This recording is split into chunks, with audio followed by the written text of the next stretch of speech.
Hey guys, welcome back, and we are talking about The Bachelor, Season 22, Episode 8 today. It is hometown date time.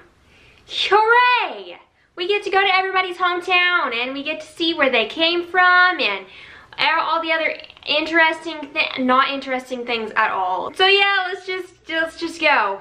So we start out with Kendall's hometown date. She is from Los Angeles, California. Who knew? So her and Ari see each other, and she immediately runs up to him.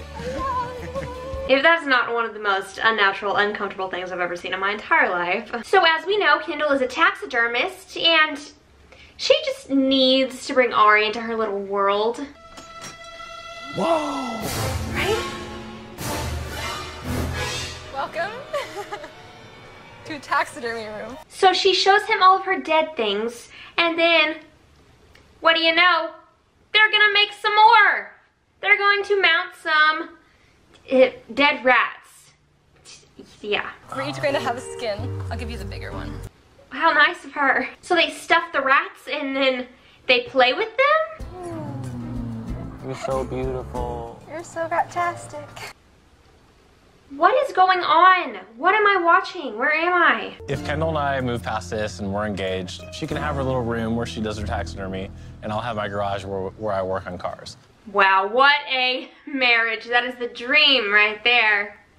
Basically, Kendall thinks that taxidermy is not gross, it's beautiful, and she just wants Ari to see it that way too. So now they're sitting down, talking about their relationship. And I don't feel like I'm as logical as I normally am. So in that, we hear that Ari makes Kendall stupid. Kendall, run. Get out of there right now. That's not normal. That's not natural. Get out. Kendall sits down with her mother. Dish. Okay. Dish. I've never dated anybody like him. That's because you didn't pick him. The producers picked him for you. That's why you've never dated anybody like him. Because you would never pick someone like this. So on this date, we learned that Kendall's an identical twin. I don't remember ever hearing about that. Maybe it was said. I don't know. I don't care. So we meet Kendall's sister. Guess what her name is? Kylie. Kendall and Kylie. They're literally Kendall and Kylie. She looks exactly like Kendall. Of course, they're twins. Except Kendall has a lot better hair and better teeth. So in this date, we find out that Kendall's not necessarily ready to be engaged yet. And Ari thinks that he can just tell the whole fam, I'm falling for her. And that'll win them over. As if that's like a significant statement. I don't understand this show. They always think that that is like one of the biggest things you can say right before you say, I'm in love with you. I've never understood that from the show. My thoughts on how Kendall made it this far. You know the weirdo taxidermy type girl doesn't make it usually past episode 2 or 3. Somebody messed up here. It was an accident. Or she's from Los Angeles. Such a convenient hometown date. They don't have to pay that much to go see her family. She's right there. Conspiracy, that's why I think Kendall is in the game right now, because her hometown date is cheap. Time for Tia's date. They're going to Weiner, Arkansas. I'm sorry. I didn't know that Weiner was in Alaska. Who made that mistake, huh? We had a viewer send that in, Carly. So they went racing or something stupid, and then they're gonna meet the family. They come in, they sit down, and we hear, Holy moly, where have you been? oh my goodness. Oh, that hurts. Oh, did you hear that? That was not okay. That's, oh, you can't talk like that. Oh, man. Honestly, I would just want to give a shout out to Leslie Murphy from Winter Games because she talks like a normal person and she's from Arkansas. So thank you, Leslie, for showing people we're not all this weird. Tia's family doesn't give your average toast. They're not using drinks, they're using mini wieners and pigs in a blanket. Ari sits down with her brother. Yeah, I have a few questions, man. So Tia's brother and Tia's dad both bring up the fact that they've heard rumors about him. They've heard that he's a player, that he just fools around. And my thought here is, wow, they really did the research. They really Googled a lot of stuff. And then Tia's dad says to Ari, if you heard her, I can find you on Google. Which there confirms my theory. They know how to use Google. Tia tells him she is in love with him. Officially in love with him. But it's the truth. Tia always keeping it classy. Time for his date with Becca K. And they are in Minnesota. They're at an orchard and they're going to be picking apples. And we learn how Ari feels about apples. I hope you like apples. I love apples. Thank goodness. Let me get some apple ASMR here for you. Becca says we're going to be meeting her mom and her Uncle Gary. He's not gonna get you dating 4 people right now. None of us get it. Literally nobody here gets it. Now we're at the house and who are all of these people? She literally named 2 people we were meeting and now there's just a full table. Look at this guy's face whenever Ari's talking. We don't know who he is. He's never introduced, but he is not a happy man. Look at all of their faces while Ari is talking. So, you know, it's totally different, but in a way it's pretty beautiful, you know?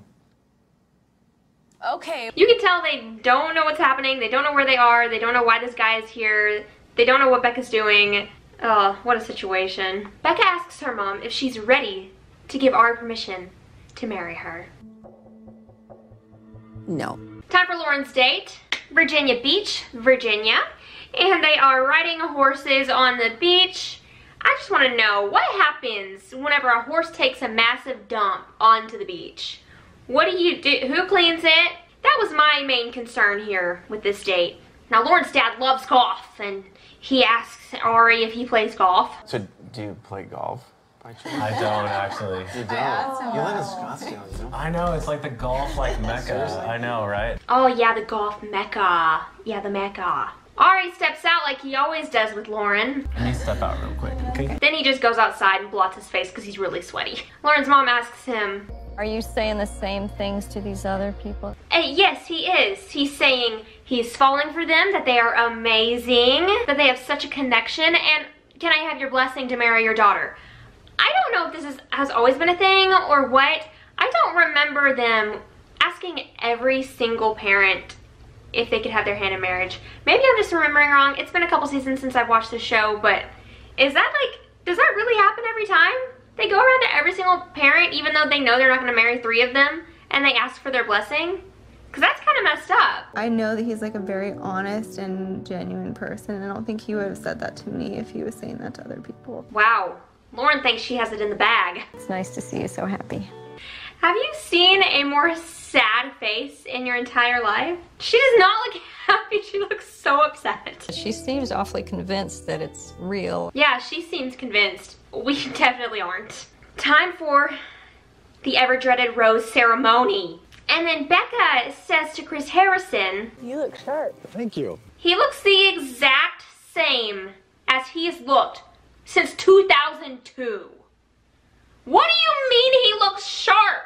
He always looks like this. Ari keeps talking about how it's an impossible decision and, you know, I think it's just because he wants to keep all 4. He has to step out and leave the ceremony before it even starts. Probably because Lauren's there and he always has to step out on Lauren. He comes back. Sorry. I'm not so convinced you are by the way you just said that. He has to pull Kendall away. He has to go talk to her again. So he goes and talks to her about how she's not ready to get engaged. If you stay, someone else goes who's very ready to get married. He's saying it's unfair to the other girls that she's not ready to get married and the other ones are. Yeah, because that's how love works. I'm going to choose the girl by the fact that she's ready to get married. Not by the fact that I love her. So he ends up sending Tia home. She has this dramatic exit. She finally leaves. Tia says, like this is what makes me put my walls up. You literally willingly went on a show with like 29 other women. I don't know why you are confused as to what happened here. As to why you got hurt. Because you thought out of all 30 women he would choose you. And that's your own mistake for putting down your walls for that. Sorry, Tia. Love ya, but...